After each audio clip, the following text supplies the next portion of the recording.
exercises for me, especially with the two last things we discovered in the last 3 months. One of these is how Pachacuti, not only Pachacuti was enlightened, but Topa Inca too. Then I can organize a system which allowed me to really work and move from the archetypal structure of 7 to a set of prototypes. And all of them become for me Incas. I moved from several alternatives in certain moment I was using as the 6, the Buddha. Then I moved to use in the 6 San Francis of Assisi to make it close to my tradition. But finally I'm using only Incas. And even the 3 lower helpers become very meaningful for me because they are related with specific places, okay? In the lower level, I work with the frog, and you are going to see how the frog is very important. This is going to be something we are going to see later, important for the tradition. Beyond that, I work with the vicuña, but because of a very nice experience we had when we were crossing Quero and crossing a neck, we meet with a very nice group of wild vicuñas who were in the Quero area. And of course, the vicuña connect me with that energy and the place too. And I stay with the hummingbird because it's the sign of the next step. But for me, it's totally connected with Machu Picchu. Because when we work there, usually we see 1, 2, 3, or we usually hear them singing there, etc., etc. Beyond that is Huascarinca.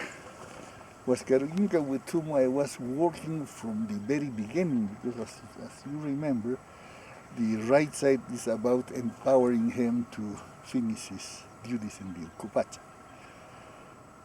And with information we found, Huascarinca was in the 3rd level, by sure. Which means, in several generations, following the theory of this very accurate scholar, which is Max Weber, with the theory of the routinization of the charisma, apparently in every generation the Inca charisma come down one step. Of course, this is a very interesting transformation because it's a transformation of quality to quantity. More people can receive the message, lower you go. But less people can listen it, higher you go. But in that way, for me, I found certain details about what happened and who triggered the civil war. In the beginning, I thought Atahualpa was who triggered the civil war. But then I found how who triggered the civil war was really Huasca. Make a diplomatic mistake.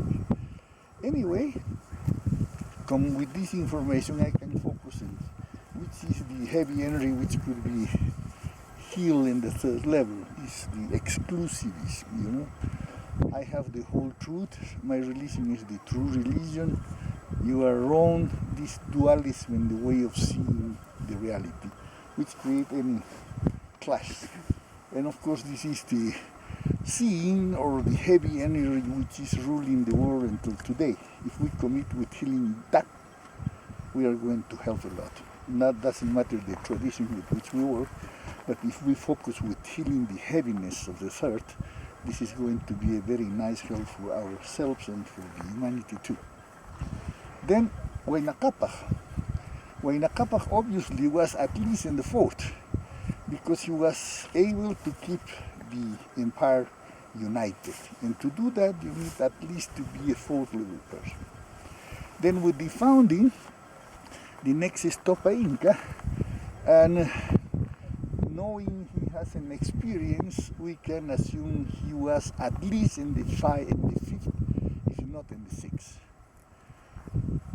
And then, of course, Pachacuti, who was the enlightened, and we recovered his place, etc., etc. And beyond that, Jesus. Usually we forget Jesus is not an European man.